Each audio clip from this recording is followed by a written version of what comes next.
Hello,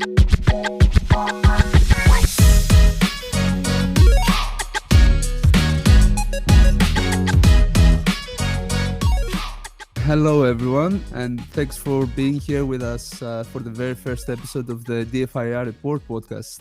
I'm your host, Kostas, and in this podcast, we will dive into the latest DFIR reports authored by our talented analysts.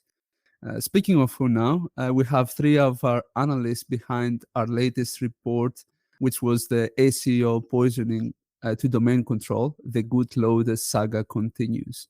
That is Pete, Renzen, and Carl. How are you doing, guys? Yeah, we're doing very well, thanks. Doing okay, Kostas. Thanks. Nice to be here.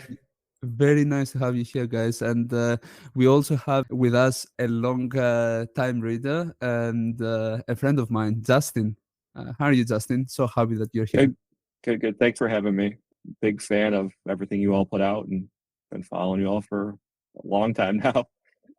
Yeah, I know. And thank you very much for making it. Would you like to introducing yourself to us a little bit? Maybe just a couple of words about your background. Maybe we can start with our three analysts, Renzen. Yeah, sure. Thanks, Kostas. My name is Renzen. My Twitter handle is Renzek. I'm one of the newest member of the DFIR report. Joined for almost over a year now. And on a daily basis, I'm working for a security vendor as an incident response, dealing with a lot of intrusion cases on a daily basis. So that's me. Thank you very much. And Pete? My name's Pete. So I've been involved with the DFIR report for a few years now. And I've also presented at the Sun's Ransomware Summit for the last couple of years. Yeah, and it's been great to share a lot of our publications with the wider audience. So it's great to be here on our first podcast. Yeah, thank you very much. And if you guys haven't watched these presentations from Pete, especially the latest one, was very insightful. And Carl? Yeah, hi. Yes, I'm new to the team as well. Joined last year. In my daily work now, I'm doing detection engineering, but I have a background in like incident response, and that's kind of why I wanted to join this team as well, because I try to keep my skills up there, even though I don't use them at work every day. So yeah, and I think it's a nice combination with the detection engineering and especially for triage and auto triage automation, having artifacts from DFIR as well. Yeah, thank you very much, Carl. And the king of the OSD debates himself, Justin. Justin Elsey. In my day job, I'm a CTO, but I'm over the research, red team, and purple team at the company I work for. So kind of have a bunch of different hats, but offense and defense kind of equally split these days. So some detection engineering and some breaking stuff, a little bit of everything. Yeah, I know you are involved in so many debates and so many discussions about all kinds of topics, and I love seeing that. So this is how we started. We got to start talking, and yeah, I'm happy to have your useful knowledge and experience with us today. So, and yeah, I love this report, guys. This latest report was had so many good graphics, and it just makes it easier for the people who are reading to consume all the information we have available. And this is a very thorough report, and I thought we can start talk about it, and we have a lot of ground to cover, but hopefully we will get some of the main points from these reports.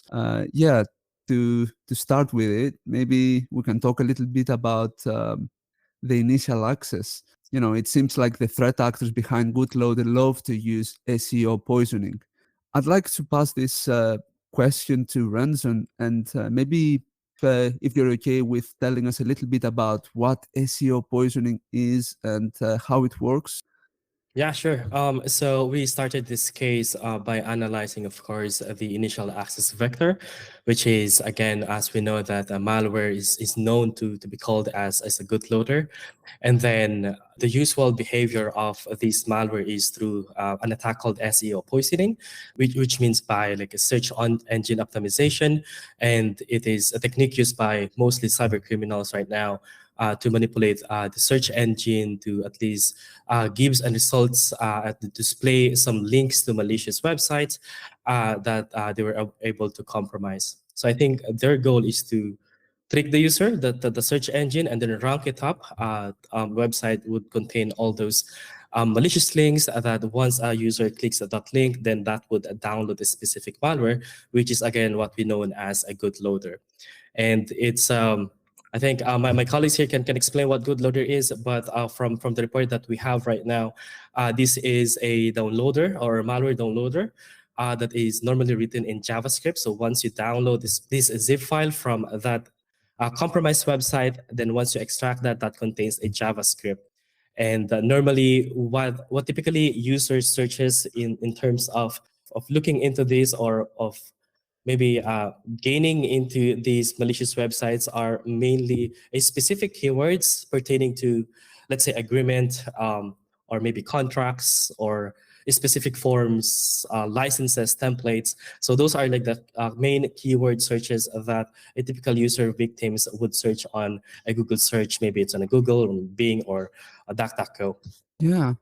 Yeah, thank you very much for this detailed explanation, Ranson. It's a very elegant, I guess, technique, but it is a little bit more advanced, and the attackers have to plan a lot more than just provide you with a phishing email so you can access the attachment that they have via that method. It's very interesting. Carl, do you have anything to add to that? No, just as you mentioned, it's more a job for the attacker, I think, to do this. But the advantage is actually you make the user or the victim go after the lure here, because they are interested in finding something and they search for it in like Google. They find what they want, and it's easy to actually get them to click through everything and actually because they really want to see what they've downloaded. So yeah, thank you very much. That's a very interesting technique. Maybe we can move a little bit to the execution phase of this malware. I believe Gootloader has not changed its methods of execution since last time we reported on it, writing obfuscated payloads and then reading the obfuscating and executing them in memory. If you're looking to track down this particular execution pattern, what are some of the indicators you should keep an eye out for? Pete, would you like to provide us an insight into that? Yeah, I think one of the key ones is execution of JavaScript from a zip file. So looking for temporary zip files being opened and then the JavaScript. And what's interesting about the Gootloader, there's a tail which has been fairly consistent in quite a lot of the cases where it uses a 8.3 MS-DOS notation. So this is like a shorthand version of a file name. So that is quite unusual. So yeah, once the JavaScript executes, then it starts, as you've mentioned, it tries to avoid dropping files onto the host. So what it does, it writes to the registry. So the registry allows it then to almost like maintain a form of like stealth by loading the payloads in there, obfuscating those, then executing them.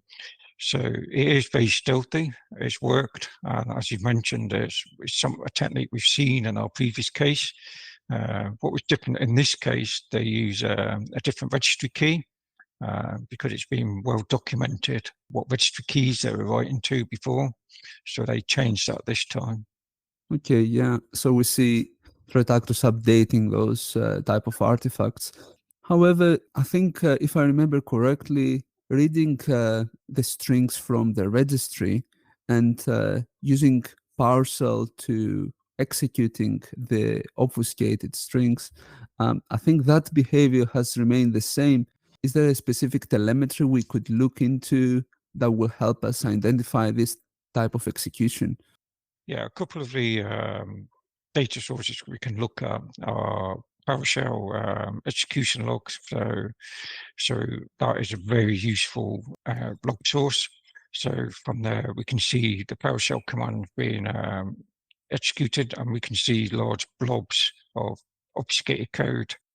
And we can also see unusual, especially with like the Kobo strike, where there's like memory stream type keywords being used. So we can look out for those kind of things as well. No, that's a very good point. Looking at PowerShell execution, specifically focusing on Windows PowerShell operational, Windows event logs, and looking under the Windows events 4103 and 4104. I believe those are the events that will provide us with a PowerShell execution.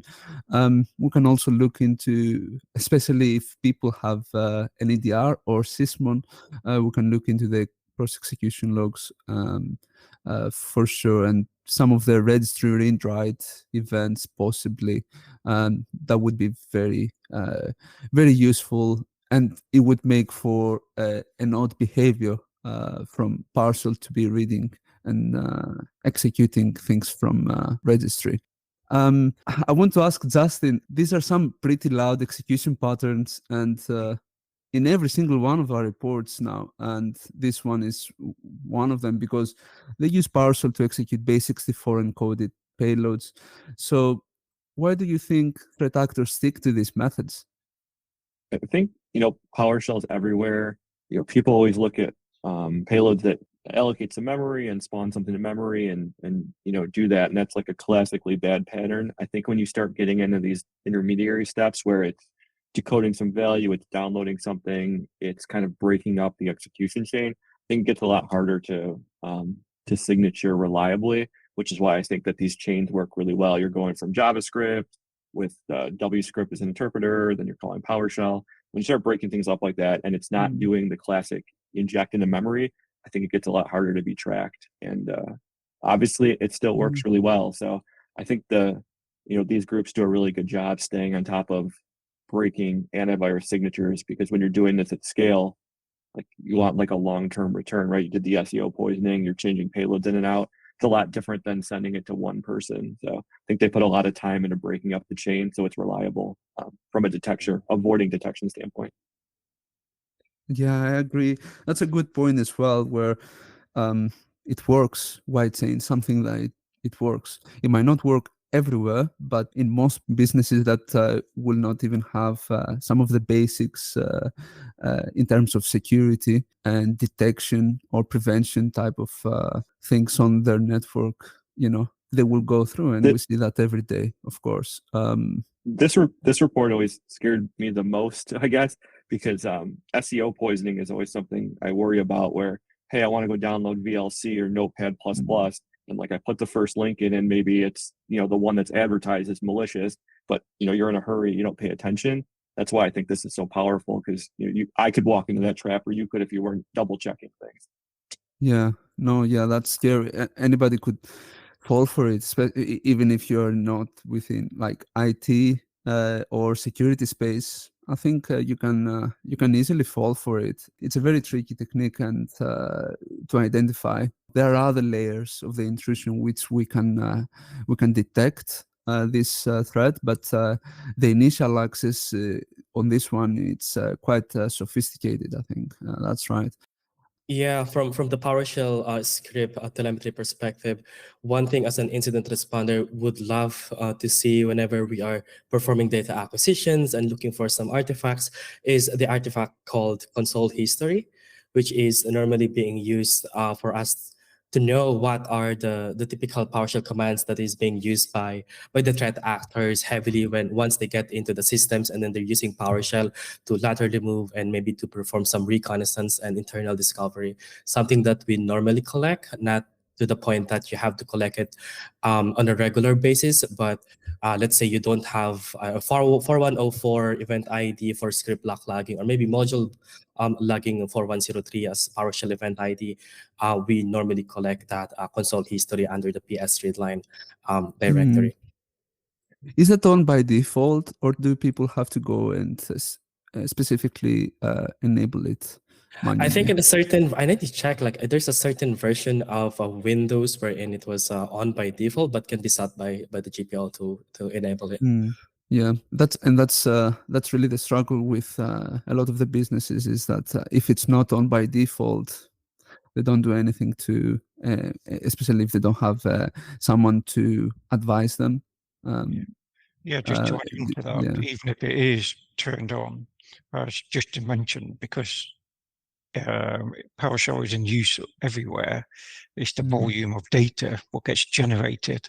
So being able to collect that and consume that into a scene probably isn't viable without some tuning in. So that's another angle as well. So yeah, for sure. Yeah. No, that was a very interesting, and like it shows the sophistication of the malware. The execution shed some light into the sophistication, I suppose. Although the initial access broker type of malware are usually establishing a method of persistence as well. Would you like guys to talk a little bit about that? Maybe Carl, what was the persistence methods that they used in this case?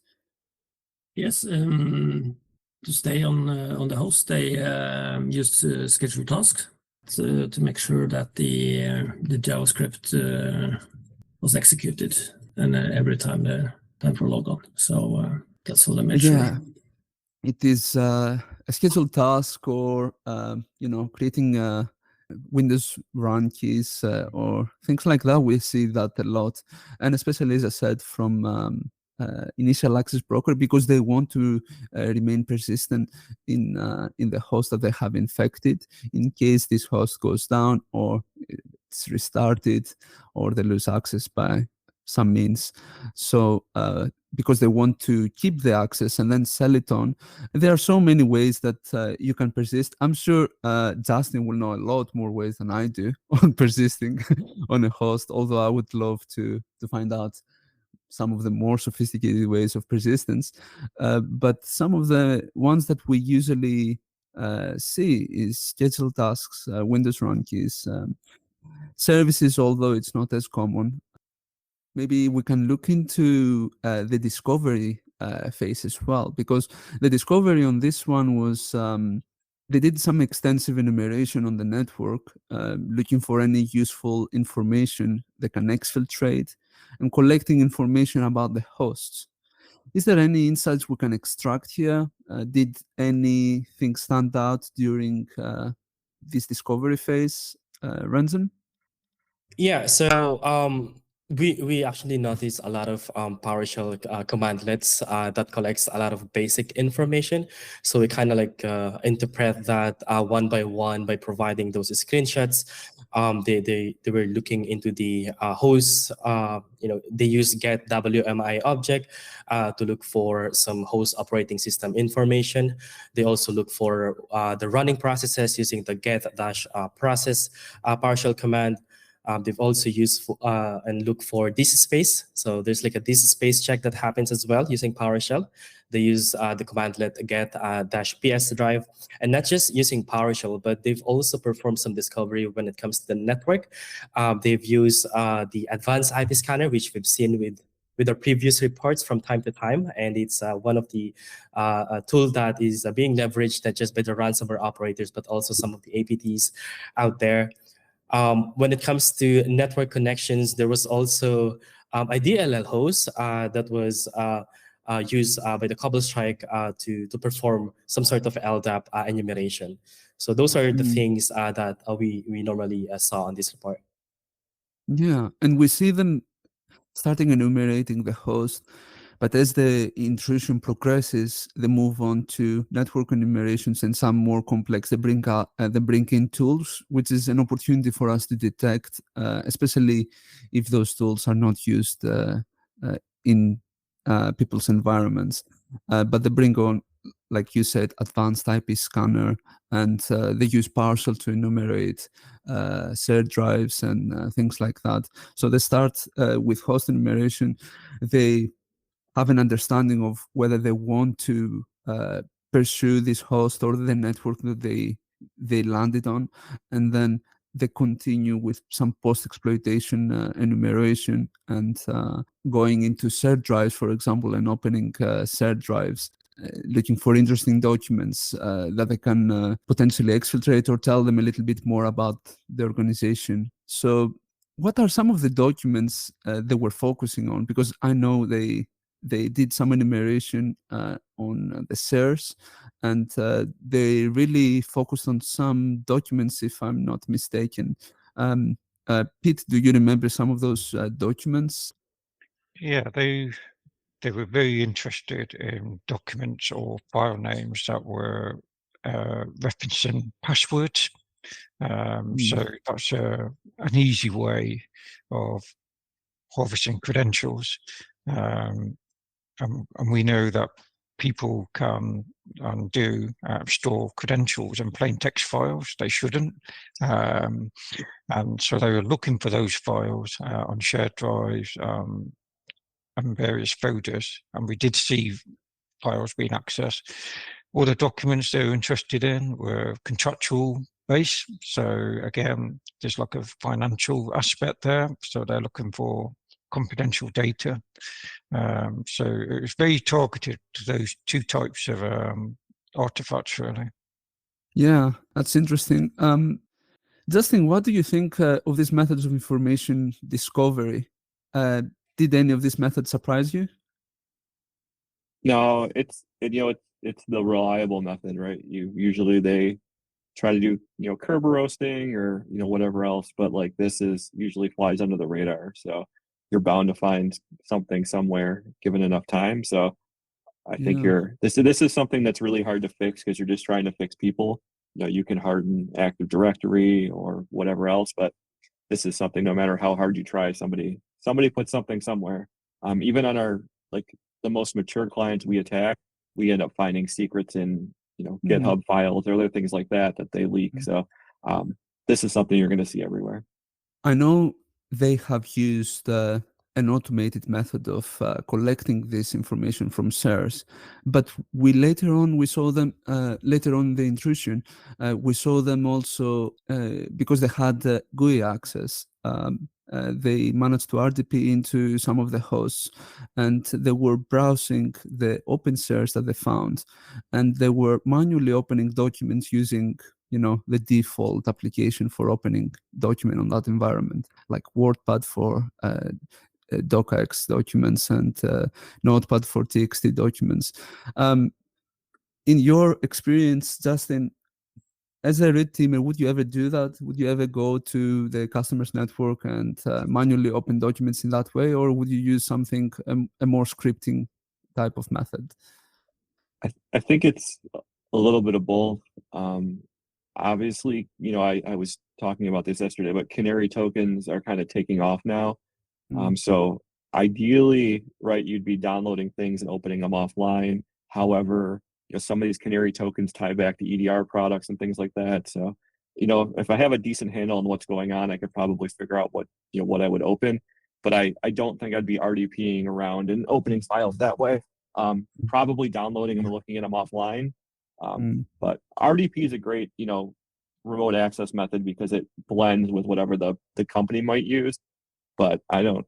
The other thing is hopefully they don't have Office installed on a server you're RDPing into, which is a whole problem in and of itself. So yeah, some of the Canary tokens, obviously they will have to have internet access. There is that method, having internet access, or you can host it on your own network and it will trigger an alert when someone opens it. But what happens if you open a Word document using WordPad? I don't think that it will act in the same way. Yeah, you don't get the full Microsoft treatment for loading the other parts of the docx file format that way. Yeah, a lot of the times how this happens, I guess, is trying to collect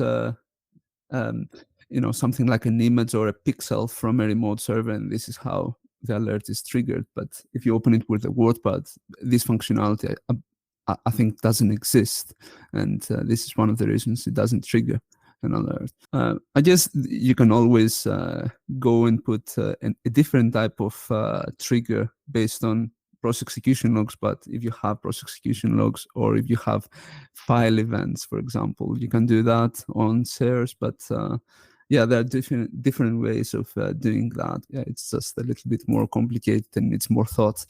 Yeah. Sorry, last thing for the discovery, I think this is a very important as part of the report, is the usage of PowerSpit.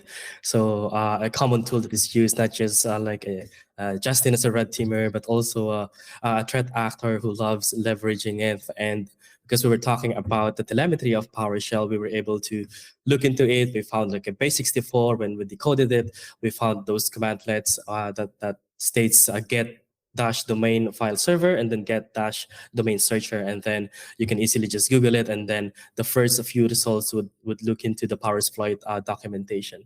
So that is also something that was used by the Gootloader on this report.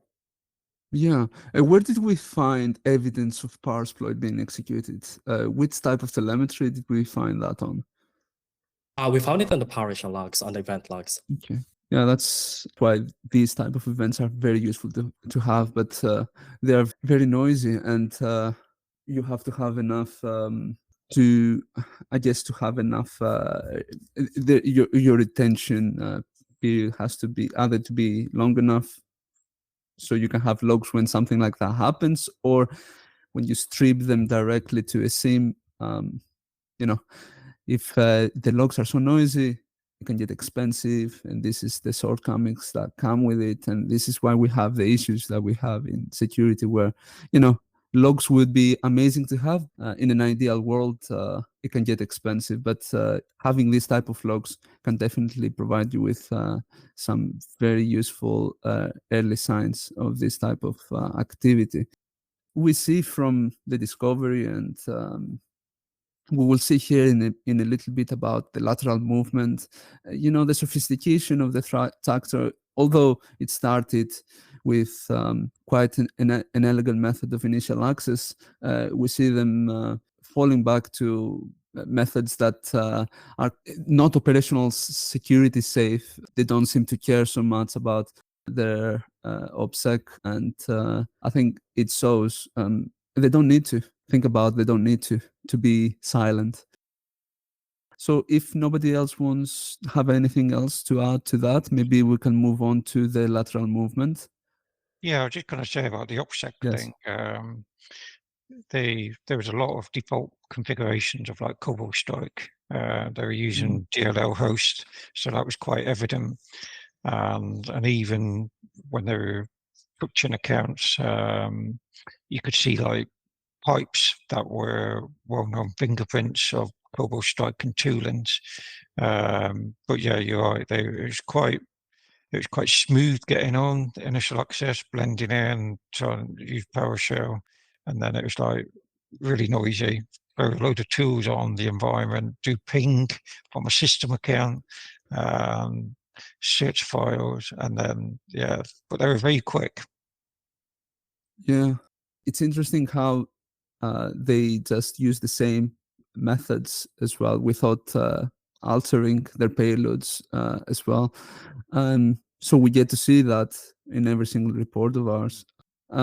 Maybe here we can try to go into the lateral movement phase. I don't know how much time we will have to go through every single phase, but I want to touch on lateral movement because this was my favorite segment of the report. It is arguably one of the most important phases of the intrusion, and depending on the available telemetry, there are various investigation techniques we can use to look for suspicious activity. What are some of the methods you like to use when searching for possible lateral movement in the network? Let's take a quick break and learn how the DFIR report can help businesses combat these threats. We'll be back to our podcast shortly after this. The DFIR report provides a range of services, including private threat briefs, which include 50+ private reports annually. Another service we provide is our threat feed, which specializes in tracking command and control frameworks such as Cobalt Strike, Metasploit, Sliver, and more. We also offer a private rule set that consists of exclusively curated rules using insights derived from private threat briefs and other internal cases. We invite you to reach out for a personalized demo of our services via our Contact Us page. I'd like to maybe start with asking Ranson, and we can move around the table. So it's actually like a big part of the report that you may notice that we publish. But one thing that I really like before the performing even their execution of RDP and some sort is that they normally perform some preparation first. Like they kind of tweak some registry keys, which we normally see in such cases like this, like the restricted admin mode was enabled. And by modifying the disable restricted mode key to 0. And then there was also like a second registry key that is being modified to allow the RDP connections by changing the deny TS connections settings. And they even didn't stop there. They've also went into the Windows firewall, wherein on the domain controller side, they performed the net SH to enable the firewall profile and also the port numbers. So those are the preparations that they've made before they even perform the actual lateral movement within different systems. Yeah, that's a good point. They have to open all this type of, to enable all this type of different settings so they can take their actions on the remote hosts. They have tried to move on to the domain controller or one of the hosts in the network, and their payloads were kept getting stopped by the antivirus. They didn't stop there, though. Could you walk us through their process getting access to that remote host? Yeah, as you said, I think there was on 2 hosts they had issues with the Cold Strike beacons, so they were stopped. From there, they tried to disable AV to be able to do it, at least on the domain control. I don't think they were able to do that correctly either. So I think their beacon was caught 3 times or something. So they had a big issue getting onto that host. So what they went back to, as we said, talked about earlier, is about RDP connection. So what they did, they introduced the System BC, which is a remote proxy. So by doing that, they can sit on their host outside at home and just RDPing into the different systems, which is also highlighted quite well in the report. I think that where they did the RDP through System BC. Yeah, it's interesting how they didn't give up. They tried to execute, the Cobalt Strike beacon to move laterally using some of the modules of Cobalt Strike on that remote host, but they couldn't. So they decided to enable some of the remote, remote access settings, like make sure that RDP is enabled, or they can RDP into that host, and then after pivoted into that host, they still had some issues with executing payloads, as you said, and they disabled. Did they disable the Windows Defender? They created a service which used a PowerShell command to disable Defender, effectively disable functions of it. I've never seen a service created before with a PowerShell command to disable Defender, so that was a new one. So yeah, we provided a Sigma rule for that. Yeah, that's a good method, I guess. And another point that Carl brought up is the System BC as well. And they use System BC to gain. They used it as a SOX tunnel proxy, basically, right? To have a reverse proxy on the host, and then from there using RDP to move to other hosts in that way. I have a question regarding this actually for Justin, because we see reverse proxy being used a lot, but I was wondering, do you use reverse proxy on your engagements? And if so, what tools do you use to achieve that? So SOX proxy has been a cheat code for like 5, 6, 7 years now, because once everybody started running endpoint telemetry like EDR products, if you use the host as a proxy and you run, your tools on your attacking machine, whether it be going after AD or going after Kerberos, you're not fighting spawning new processes. So for us, it's just anything that can do a SOX proxy. Windows comes with SSH now, so doing a reverse SSH tunnel out over 443 and proxying back over that. Cobalt Strike has it. Most implant frameworks have it, and I think it's often ignored why people used it, right? Because if you're doing a bunch of PowerShell injection each time you spawn a process, it's another opportunity for somebody to detect. When you use the host as a SOX proxy, most of this stuff doesn't care about network traffic. You're starting to see products care now. Defender added Zeek support, which kind of detects some stuff. But as long as you can get traffic in and out of a network, SOX proxy basically lets you fire whatever off, and hopefully there's detections on the far end host you're attacking, because it renders most of the detections on the initial system kind of useless. Yeah, you basically have a foothold into the network from there, and you can do as threat actors did in this case, RDP into other hosts, or start scanning the network, seeing if you can find any vulnerable services, any vulnerabilities in general into this network. Is this how you use it as well? Yeah. So that's how we use it. And something else I would call out is if you use something like the reverse port forward on a Cobalt Strike beacon or something else, along with the SOX proxy, you can reverse port forward like NTLM coercion or anything like that, and then land it on the SOX proxy host and use it back across that. So it opens up a whole host of attacks that you might not think of, or stuff where you need to hijack ports and things like that on the initial host. So it's extremely powerful. I think the main way you defeat this is, well, if you have a proxy, or if you have some awareness in egress traffic, as soon as you turn a SOX proxy on and do RDP, it's going to really generate a ton of traffic. So if you're injected into, I don't know, Werfault 32, and you start using RDP over it, it's going to have some traffic pattern that is really, really anomalous. Obviously, this all depends on the telemetry you have, but with most of these default Cobalt Strike profiles, they're injecting into processes that don't generally generate gigs of network traffic, especially to weird .com sites.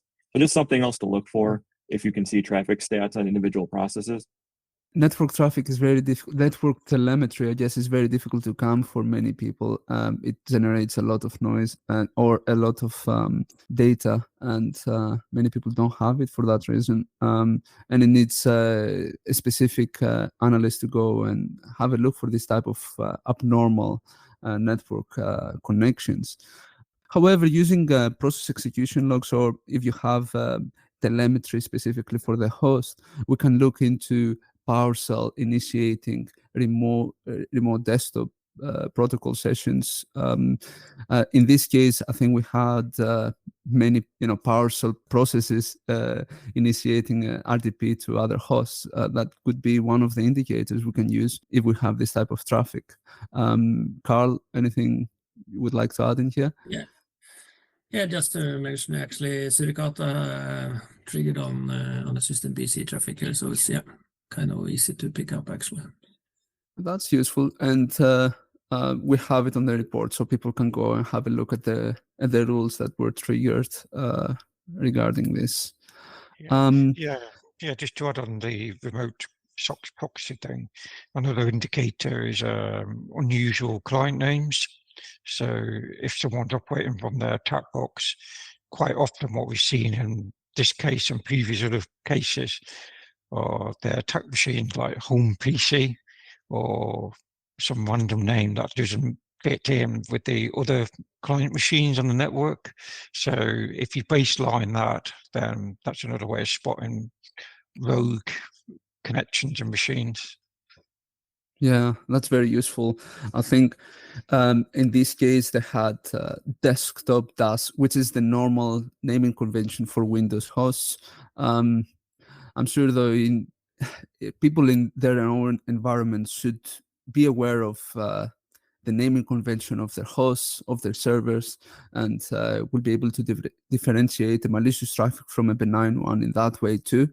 This is just you have to have a situational awareness of the networks that you're detecting or that you're defending. Yeah, that's a very good point.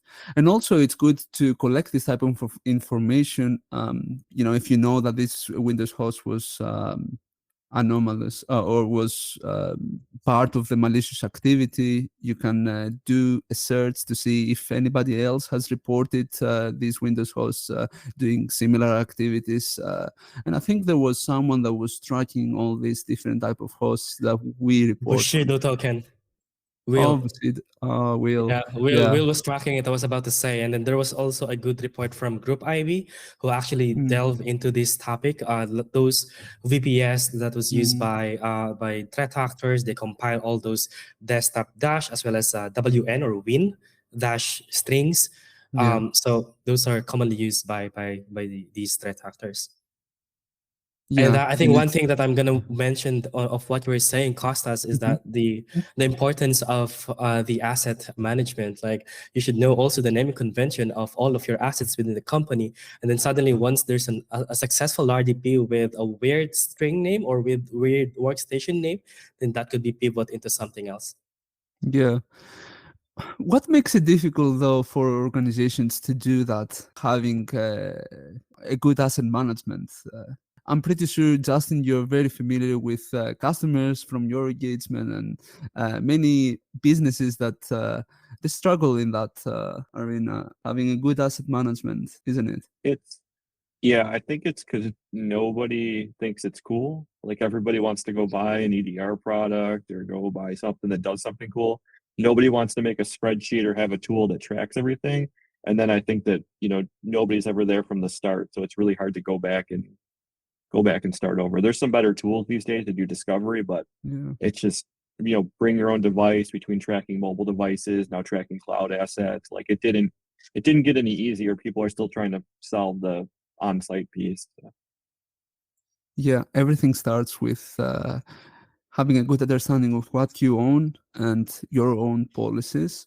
And then you will be able to detect abnormal activities from there. But if you don't know what you own, and if anybody can just plug a device into your network, I think things are very difficult to understand. And, most organizations and most network environments are like this. But yeah, that was a very interesting segment. I really loved reading about the lateral movement in this report.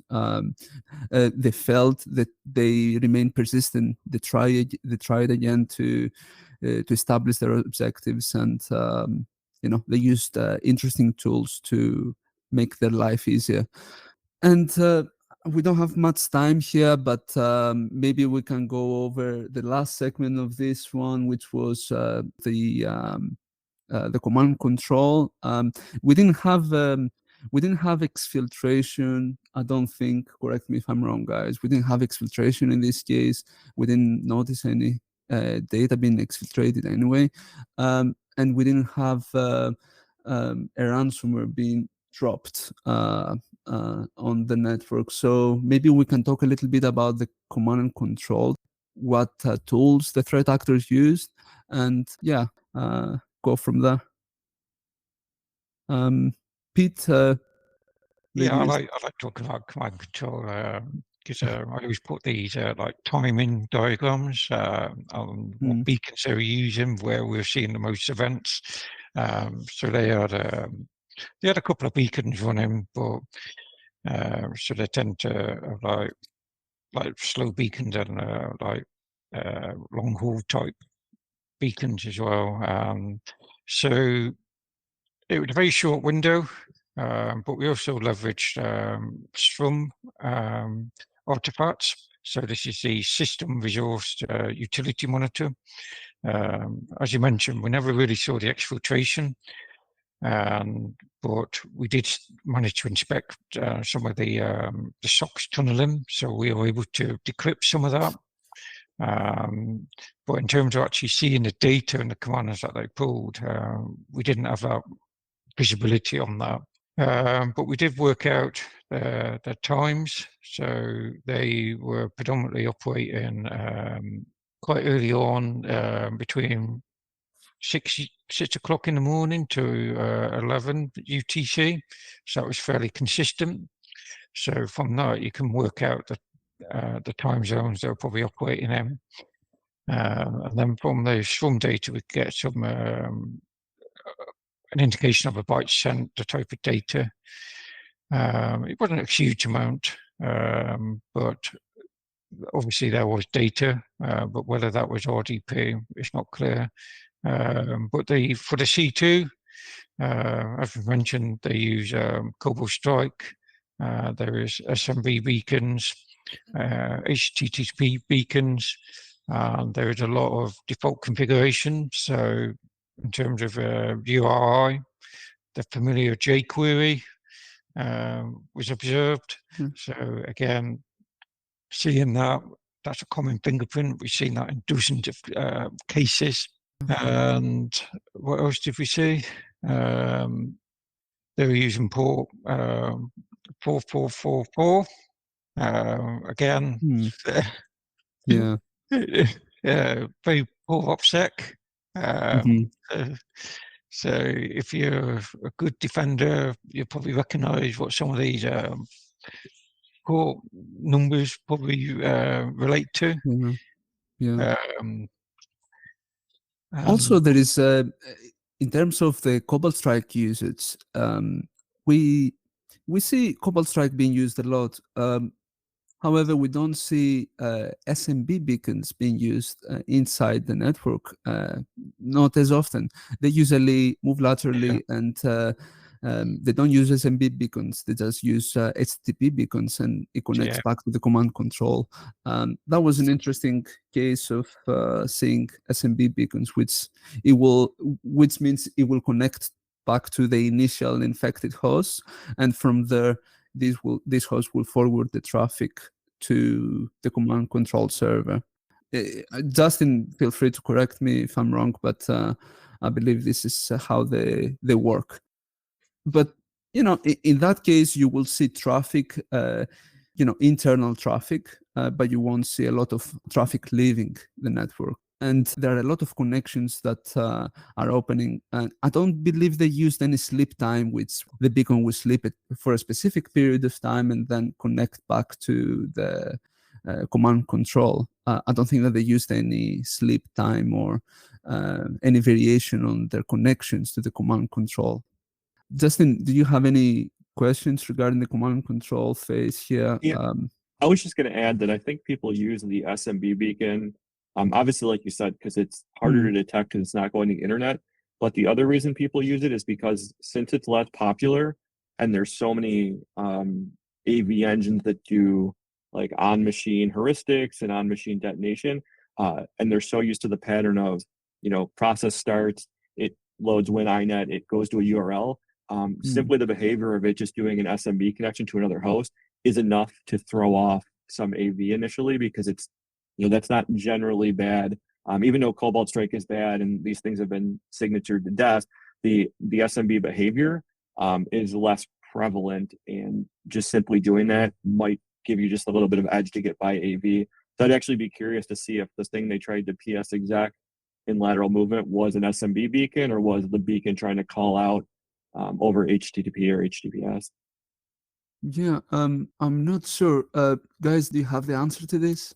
I didn't mean to put you guys on the spot. I can go back and check later. Okay. That would be something I would do if it was getting caught a bunch. Maybe I would try to throw the SMB beacon in it, knowing that that's less likely to be picked off.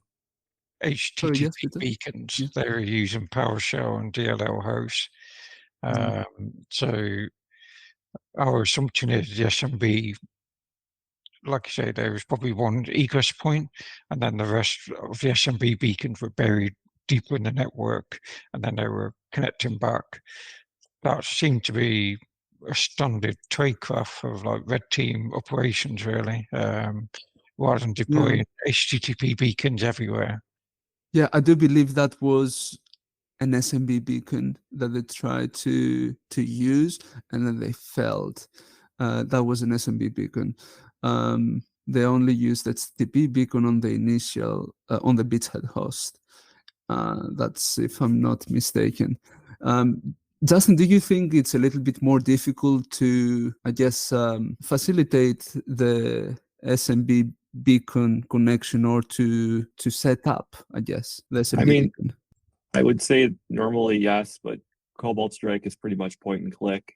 Like you could, I know it's sad to say, but you could get somebody doing that in watching a 15-minute video. They would be able to say, hey, I can deploy this, I can link two beacons together. There's the barrier to entry isn't very high. If somebody wrote their own code to do this, sure, but this is pretty much point and click at this point. Because I'm just wondering why we don't see it as often. And one thing that came to mind is that it may be a little bit more difficult to set up, but I agree. There are so many good videos at the moment on YouTube. You can just go have a look and really do it easily. I know I have emulated that, and it was not very difficult to understand. It was very straightforward. I guess having it though in a larger network and using it in many hosts might complicate things. So people like threat actors may avoid it. But I think we are just at the end here. We have plenty of detections and a lot of more insights into the report. We just want to highlight some of the most notable methods that threat actors use. In this case, just provide an insight from the people who wrote the report and did the investigation and the analysis on this report. And thank you very much for providing these insights. Guys, Ranzan, Pete, Carl, really appreciate you being here. Thank you very much. And Justin, you were very helpful in answering questions and providing some of your insights regarding red teaming and some of this type of topics that we might not be as familiar with. So thank you very much for being here. Thanks for having me. It's been fun. I'm glad. Yeah. Well, thank you, everybody. And hopefully we will have another podcast, depending on how much people will like this one. We would just love to be able to break things down and make it easier for people to defend their network. So this is the only reason we do this. And hopefully we will do another one for the next report. Well, thank you, everyone.